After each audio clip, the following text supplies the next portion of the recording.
Hey guys, Libby News here. So today I'm going to be doing my review of Danganronpa 3 Despair Side Episode 2, and you may be wondering why I'm not doing facecam this episode, and honestly it's just because I don't have a whole lot of time to make this video, and when I do my videos with facecam my editor will freak out sometimes and lag, and it just takes a lot longer. So in order to get this video up today or tomorrow I had to do it this way, so I apologize if that takes down the quality of the video at all to anybody. I'll try to do the facecam next time, but for this episode it just works a little bit easier. But before I start my episode review, there was one theory I forgot to put in my last episode for the future volume, and I'll probably mention it in my next video too, since that will be covering the future volume, but I figured I'd go ahead and mention it here. So there's this theory slash observation really that while Kirigiri is investigating the meeting room, she notices that the weapon that Izuyoi threw in the last episode is missing on the wall, and so we're not completely sure what this means. It could mean they are in a different building, they move them to a different room, or something along those lines. They could be in a virtual world again, who knows, but it's an observation that has been made and just something I want to point out to you guys, and I apologize for missing that in my last episode. But without further ado, let's go ahead and move on into the episode review. So it opens up with Chisa telling Kazakura that she needs to choose a class representative soon, and Kazakura mentions that he's scouting, and that in particular he's interested in a girl who is undefeated in the underground gambling world, which is of course Celestia Ludenberg. Next, Chisa gets a call from the teacher observing the Super Danganronpa 2 characters, and she basically cannot handle them because Nekomaru and Akane are having some sort of Dragon Ball Z-esque battle off here. And when you look at the teacher, she's lying down, obviously overwhelmed, but the interesting thing about her here is it looks like she's actually wearing the same jacket as Asahina, and I think this might have been a reference the creators added in just to fill us with even more despair after the last episode that aired. But continuing the fight with Nekomaru and Akane, Teru comes in to help Akane a little bit, and he brings her some medicines that he mentions that he actually worked on with the super high school level pharmacist, or the ultimate pharmacist if you prefer that. This of course is Seiko Kimura, who we see in the future arc, and it's very interesting to me that Teru and Seiko seem to have hung out before everything fell into despair. After Akane drinks the special soup that he's prepared, she turns into this overpowered, super crazy looking being. And online I saw the Tumblr user It's Raining Tonight pointed out that this might have actually been a reference to Hunter x Hunter. And this episode gives some really quick character development for Chiaki as well, which at the beginning of the episode believes that her gaming talent isn't going to earn her any friends, but after a little bit of convincing from Chisa, she learns that she can actually unite everybody through her love of gaming. I honestly really like this little development that they made, and it even kind of shows her going up to Hajime at the end of the episode and being straightforward and asking him to hang out with her as well, and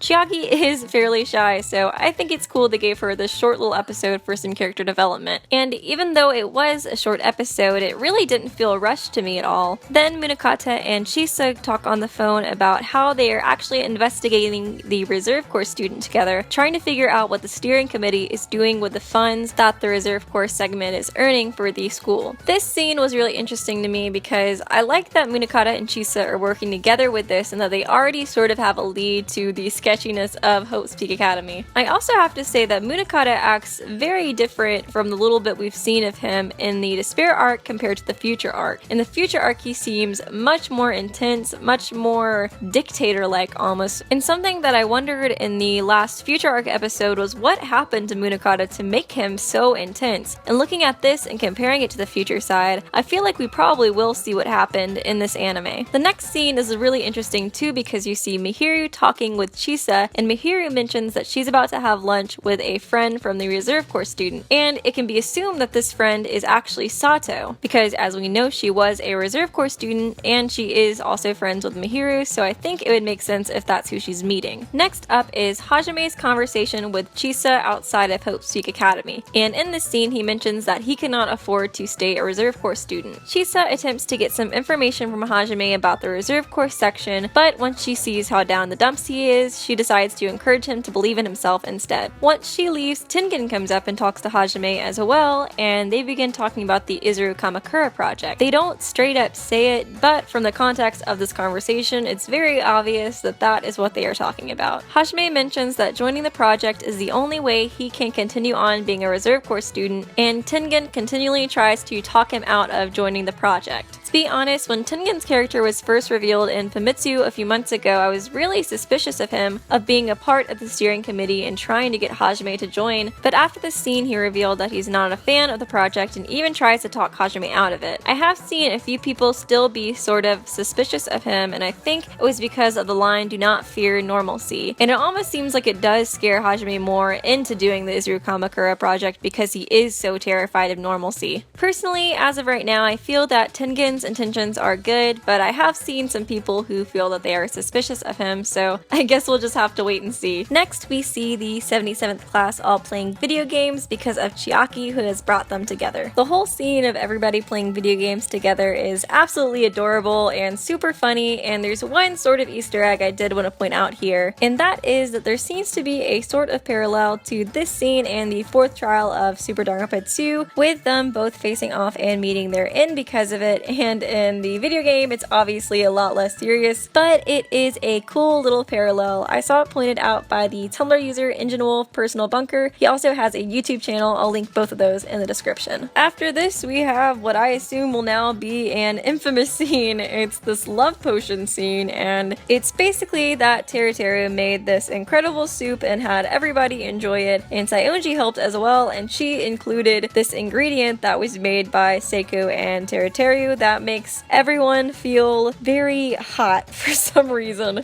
The whole scene is pretty funny, although in my opinion, I think the Mikan bit pushed it a little too far. But after that whole bit, we get to Chisa promoting Chiaki to the class representative, and this is actually really important because this means that Chiaki is now a part of the student council, and this means that she will be involved in the tragedy of Hope's Peak Academy, which was the very first killing game that Junko and Ashima set up, where all the student council members were forced to kill each other, with Izuru Kamakura, the ultimate hope, and the only survivors from that incident were Izuru Kamakura and Soshun Murasame. So to me, this confirms that Chiaki will be killed in the tragedy of Hope's Peak Academy, most likely to Izuru Kamakura, which this of course is incredibly sad, but at the same time it is really cool to know that we will see the tragedy of Hope's Peak Academy take place in this anime. I do have to say that it was pretty funny when Kamaeda started to show his crazy a little bit when Chiaki was elected as the class representative, and we also got to see one of his animated sprites. And I mentioned this earlier on, but at the end of the episode we do see Hajime and Chiaki meet up, and she wants to go to the game center with him, sort of showing her growth and showing that she is going to be more outspoken and try to meet new people and make friends. And then after the credits roll, we get to see this little snippet of Kuzuryu's little sister entering the reserve corps students, and then it says beginning of the Twilight, confirming that we are now going to be going into the Twilight Syndrome murder case, which will in turn initiate the beginning of despair for the 77th class. But anyways, this is my review for this episode. I hope you guys enjoyed it. I quite enjoyed this episode. It was still a little ridiculous. I was expecting it to be a bit more serious, but with the way it kept the funny vibe of the last episode but added a ton of references to the beginning of despair for everybody, I think it was a good bridge episode to kind of get us into the Twilight Syndrome murder case and to go from there. So I think it was a good episode. But anyways, I'm looking forward to hearing your opinions and your thoughts and feelings. What did you think about this episode? And I will see you guys real soon.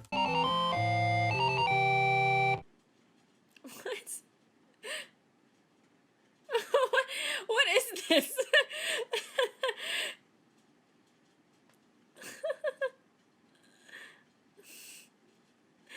Oh, Teruteru put something in it. What is going on? Oh, I was expecting some despair this episode, not not whatever this is. Oh, no way! Yes!